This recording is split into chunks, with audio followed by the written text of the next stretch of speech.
2024 లేదా 25లో డిగ్రీ లేదా బీటెక్ చదివారా? సాఫ్ట్‌వేర్ జాబ్ కోసం ఎదురు చూస్తున్నారా? అయితే కోడ్ జ్ఞాన్ 100 డేస్ కోర్సులో చేరండి. జాబ్ సాధించండి. మిత్రులందరికీ నమస్కారం.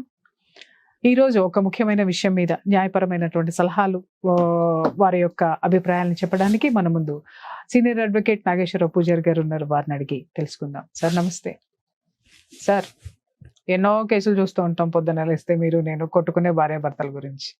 ఇక్కడ ఒక చిన్న లాజిక్ మిస్ అవుతున్నారు మగవాళ్ళు. ఏంటి అనంటే, ఆడది ఇద్దరి మధ్య జరిగినటువంటి సంఘర్షణలు కానివ్వండి, గొడవలు కానివ్వండి, వాటికి సంబంధించి భరించలేనటువంటి ఇష్యూ ఉన్నప్పుడు భార్య భర్త మీద క్రిమినల్ కేసెస్ వేస్తుందేమో అనేటటువంటి కోణంలో ఒక ఆలోచన కనుక భర్తకి వస్తే, ఇన్ కేస్ ఒకవేళ అతను దాని నుంచి బయటపడాలి అని అంటే ఒకే ఒక కేసు వేయమని చెప్పేసి అని అందరు చాలా మంది అడ్వకేట్స్ వాళ్ళకి సలహా ఇస్తున్నారు. నా దగ్గరికి వచ్చి అది ప్రస్తావించిన వాళ్ళు కూడా చాలా మంది ఉన్నారు. ఏంటి అంటే, ముందే మీరు వెళ్ళిపోయి ఆవిడ కేసులు పెట్టక ముందే మీరు వెళ్ళిపోయి కాపురానికి రమ్మనమనో, లేకపోతే కాంప్రమైజింగ్కి రమ్మనమని చెప్పో, లేకపోతే కాపురం చేయడానికి ఇష్టపడుతున్నానో ముందే మీరు ఒక నోటీస్ పంపించండి అనో, లేకపోతే ముందే మీరు ప్రొసీడ్ అయిపోండి అనో ఒక సలహా ఇస్తున్నారు. ఇలా ఇచ్చిన తర్వాత వీళ్ళు కనుక ఆ విధమైనటువంటి ఆ సలహా ప్రకారం గనక ఈ మగవాళ్ళు గనక వాళ్ళకి నేను సిద్ధంగా ఉన్నాను నిన్ను ఏలుకుంటానికి, నేను ఎప్పుడు ఎవరు రెడీగా ఉన్నాను అనేసి చెప్తారు వాళ్ళు. ఇలాంటి ఇది జరిగినప్పుడు ఆడవాళ్ళు క్రిమినల్ కేసు 498A వేయడానికి అర్హులా కాదా? ఇప్పుడు జనరల్గా ఏమవుతుంది అంటే ముందల కాళ్ళకి బంధం అంటారు కదా. అదే జనరల్గా ఏమవుతుంది అంటే ఏంటంటే, డైవోర్స్ ఇష్యూ మీద చాలా మందికి, first of all divorce issues మీద చాలా మందికి అవగాహన లేదు. ఫస్ట్ రెండోది ఏంది అంటే, పర్టికులర్ చెప్పాలంటే ఏంది అంటే, రెండో దానికి వచ్చినప్పుడు ఏమైందంటే సమస్య ఒకటే ఉంటుంది. కలిసి ఉండాలా విడిపోవాలనే సమస్య ఒకటే ఉంటుంది. రెండు కుటుంబాలు లేకపోతే ఇద్దరు వ్యక్తులే ఉంటారు సమస్యల. కానీ చట్టానికి వచ్చారికి ఏంటంటే చాలా రకాలైన చట్టాలు ఉన్నాయి. ఒక 6 రకాల చట్టాలు ఉన్నాయి భార్యాభర్తల మధ్యలో. సో ఏ చట్టానికి సంబంధించి ఆ చట్టం ప్రత్యేకత ఉంటుంది. మా దగ్గర కూడా చాలా మంది వచ్చి ఏం చేస్తారంటే, మనకు కాపురానికి రమ్మని నోటీస్ పంపడము, లేకపోతే కాపురానికి రమ్మని కోర్టుకి వెళ్ళి మనకు రెస్టిట్యూషన్ ఆఫ్ కాంజుగల్ రైట్స్ ఒక పిటిషన్ వేసుకుంటుంటారు. వేసుకొని అందరూ ఏం చెప్తుంటారు, ఈ 2 పిటిషన్లు కనుక వేసుకుంటే మీ మీద కేసులు పడే ఛాన్సెస్ ఉండవు, ఒకవేళ కేసులు పడ్డా అవి పెద్ద పని చేయవు అని చెప్తుంటారు. అది చాలా తప్పది. జనరల్ గా నువ్వు ఒక కాపురానికి రమ్మని నోటీస్ పంపడం ద్వారానో, లేకపోతే కాపురానికి రమ్మని కోర్టులో కేసు వేయటం ద్వారానో భార్య వేసే కేసులకు ఆపగలిగే శక్తి ఎవరికి ఉండదు. 498 అనేది ఒక సపరేట్ సెక్షన్. అది ఒక దానికి దీనికి సంబంధమే ఉండదు, సంబంధం లేదు. మెయింటెనెన్స్ కొంతమంది ఏం చెప్తారంటే, నీ భార్య మెయింటెనెన్స్ చేసే అవకాశం ఉంది, దానికంటే ముందే నువ్వు నోటీస్ పంపు కాపురానికి రమ్మని చెప్తా.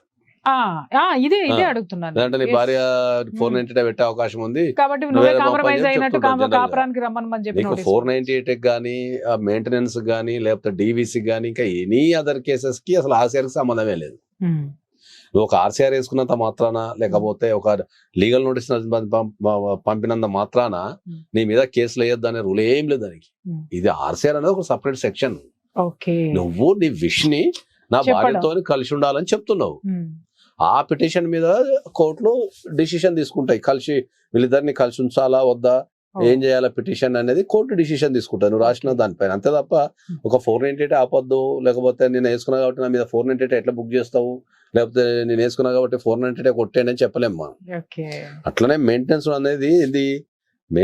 అనేది ఈమెకి ఎలిజిబిలిటీ ఉందా లేదా దాని మీద చూస్తారు అంతే. అంతేగాని కాపురానికి రమ్మని మెయింటెనెన్స్ ఇవ్వను, లేకపోతే ఇంకో విధంగా మెయింటెనెన్స్ నీకు లేదు. ఒక అమ్మాయి వెళ్ళి కోర్టులో నాకు మెయింటెనెన్స్ కావాలి అనుకున్నప్పుడు ఫస్ట్ ఎదురయ్యే క్వశ్చన్ ఏముంటది, ఈమె మెయింటెనెన్స్ కి ఎలిజిబిలిటీ ఉందా లేదా. మెయింటెనెన్స్ ఎలిజిబిలిటీకి క్వశ్చన్ ఏముంటది, ఆమెకి ఎర్నింగ్ కెపాసిటీ ఉందా, హైలీ ఎడ్యుకేటెడా, లేకపోతే వర్కింగ్ ఎక్స్పీరియన్స్ ఉందా, వర్క్ చేస్తుందా, లేకపోతే హౌస్ వైఫా, ఓన్లీ భర్త మీద ఆధారపడి బతకాల్సిన పరిస్థితి ఉందా అనేది చూసి దాన్ని బట్టి కోర్టు డిసైడ్ చేస్తుంది, ఇవ్వాలా వద్దా అని డిసైడ్ చేస్తుంది. అంతే తప్ప ఈ ఆర్సీఆర్ వేసుకున్నా కాబట్టి మెయింటెనెన్స్ ఇవ్వాలి నీకు లేదు. ఇక్కడ ఒక క్వశ్చన్ సార్, ఇప్పుడు మెయింటెనెన్స్ వేసుకున్నప్పుడు భార్య అర్నర్ అనుకుందాం సార్, సరే సంపాదిస్తుంది అనుకుందాం, కానీ ఇప్పుడున్నటువంటి సిచ్యుయేషన్లో ఒక చిరుద్యోగి అనుకుందాం సార్, ఆ చిరుద్యోగి ఇవాళ పిల్లల మెయింటెనెన్స్ తల్లులకే ఇస్తున్నారు. భర్తలకు ఇవ్వడం లేదు, భర్తలు తీసుకోవడానికి సిద్ధంగా లేరు, ఎందుకంటే వాళ్ళు రెండో పెళ్లి చేసుకోవాలి కాబట్టి ఇలాంటి జంజాటాలు ఉండవు కాబట్టి. భార్య చిరు ఉద్యోగి, పిల్లల మెయింటెనెన్స్, ఇంటి మెయింటెనెన్స్, ఆమె ఇన్ని భరించాల్సి వచ్చినప్పుడు ఉద్యోగి అనేటటువంటి పేరు మీద మెయింటెనెన్స్ ఏమన్నా కోర్టు నిరాకరించేటటువంటి అవకాశాలు ఉన్నాయా? ఎలాంటి సిచ్యువేషన్ లో నిరాకరిస్తుంది? ఇలాంటి చిన్న చిన్న చిరు ఉద్యోగులు ఏమైనా భయపడాల్సినటువంటి అవసరం ఉందా దీంట్లో? జనరల్ అదే చెప్పిన, మెయింటెనెన్స్ మీద భారతదేశంలో ప్రత్యేకమైన రూల్స్ లాంటివి ఏం లేవు. సో పని చేసిన అమ్మాయికి కూడా మెయింటెనెన్స్ ఇచ్చిన రోజులు ఉన్నాయి, పని చేయని అమ్మాయికి కూడా మెయింటెనెన్స్ రోజులు ఇచ్చిన రోజులు ఉన్నాయి. అకార్డింగ్ టు గ్రౌండ్ రియాలిటీ, అక్కడ ఉన్న పరిస్థితిని బట్టి ఆలోచిస్తారు, అంతే తప్ప గ్రౌండ్ రియాలిటీస్ అంతే తప్ప ఏ కేసు కా కేసు ప్రత్యేకంగా ఉంటది తప్ప ఒక కేసుని బేస్ చేసుకుని అక్కడ ఏమి ఉండదు. సుప్రీం కోర్టులోనే రకరకాల ఒపీనియన్స్ ఉన్నాయి. అవును, కొన్ని చోట్ల పనిచేసే అమ్మాయి అయితే ఎందుకు మెయింటెనెన్స్ ఇవ్వద్దు, ఆమె పనితో పాటు మిగతా పనులను చేస్తుంది కదా అన్న జడ్జిమెంట్స్ ఉన్నాయి. కొన్ని చోట్ల హైలీ ఎడ్యుకేటెడ్ ఉంది కాబట్టి ఇవ్వాల్సిన అవసరం లేదు, ఆమెకి ఎర్నింగ్ కెపాసిటీ అనేది ఉంది. అంటే ఈ వాక్యం ద్వారానే చెప్పలేం మనం, గ్రౌండ్ రియాలిటీ ఆమె చుట్టూ ఉంది కాబట్టి అనే చెప్పలేం మనం. కేసులో ఒక మెయింటెనెన్స్ డిసైడ్ చేయాలంటే చాలా ఫ్యాక్టర్స్ ఉంటాయి. సార్ ఒక మాట అడుగుతాను, చెప్పండి. మీరు చెప్పారు ఈ గ్రౌండ్ రియాలిటీస్, ఇవన్నీ ప్రూవ్ చేయాల్సింది లాయర్ మీదే కదా, అడ్వకేట్స్ ప్రూవ్ చేయాలి అదంతా.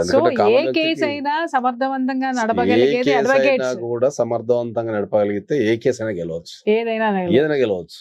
ప్రొసీడింగ్స్ విపరీతంగా తెలిసి ఉండాలి చాలా, ఎందుకంటే లా చాలా కష్టంతో కూడుకున్నది. ఇటు ప్రొసీడింగ్స్ తెలవాలా, నెక్స్ట్ స్టెప్ ఏం వేయాలా, ఒక ఆర్డర్ కాపీ వస్తే ఎక్కడ ఛాలెంజ్ చేయాలా, తర్వాత ఆర్గ్యుమెంట్స్ ఎట్లా చేయాలా, తర్వాత డ్రాఫ్టింగ్ అంతా రకరకాల స్కిల్స్ ఉంటాయి. కాబట్టి ఎటువంటి కేసు అయినా కూడా అడ్వకేట్ కనుక స్కిల్డ్ అడ్వకేట్ కనుక ఉంటే డెఫినెట్లీ దాన్ని విన్ అయ్యే ఛాన్సెస్ ఎక్కువ ఉంటాయి. సో మీరు అన్నట్టుగా ఈ విధంగా కాపురానికి రమ్మని వేస్తే ఏ కేసు ఆపలేరు.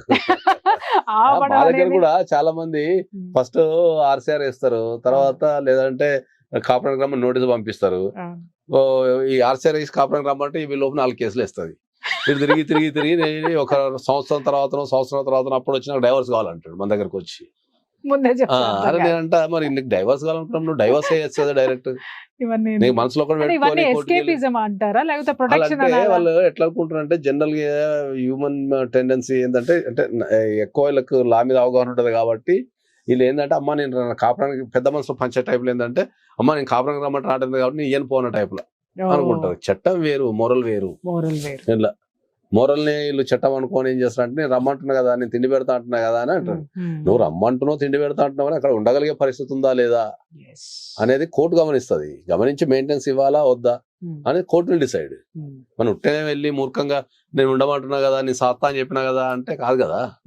ఒక వ్యక్తికి అక్కడ స్వేచ్ఛగా జీవించగలిగే అవకాశం ఉన్నదా లేదా పరిస్థితి చూసి దానిపైన కోర్టు విల్ డిసైడ్ ఇవ్వాలా వద్దా మెయింటెనెన్స్ అనేది కోర్టు డిసైడ్ చేస్తుంది.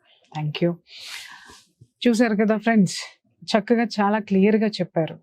ఎప్పుడైనా సరే మీరు ఒక కేసుని మీరు కోర్టులో వేసుకోవాలి అనిపించినప్పుడు ఆ కేసుకి సంబంధించినటువంటి పూర్తి ఇన్ఫర్మేషన్ ఒక ఎక్స్పీరియన్స్డ్ వన్ దగ్గర నుంచి సలహా తీసుకుంటే, ఎక్స్పీరియన్స్ లాయర్ల దగ్గర నుంచి సలహా తీసుకుంటే మీరు ఖచ్చితంగా దాంట్లో గెలిచేటటువంటి అవకాశాలు చాలా ఉంటాయి. మీకు ఎవరికైనా ఇలాంటి సలహాలు, ఇలాంటి కేసుకి సంబంధించినటువంటి సలహాలు కావాలి అనుకుంటే స్క్రీన్ మీద కనిపించేటటువంటి నంబర్కి కాల్ చేయండి. నాగేశ్వరరావు పూజారి గారు మీకు అపాయింట్మెంట్ ఇస్తారు, సలహాలు ఇస్తారు. Thank you. సుమన్ టీవీలో మీ పర్సనల్ అండ్ బిజినెస్ ప్రమోషన్స్ కోసం కింది నెంబర్కి కాంటాక్ట్ చేయండి.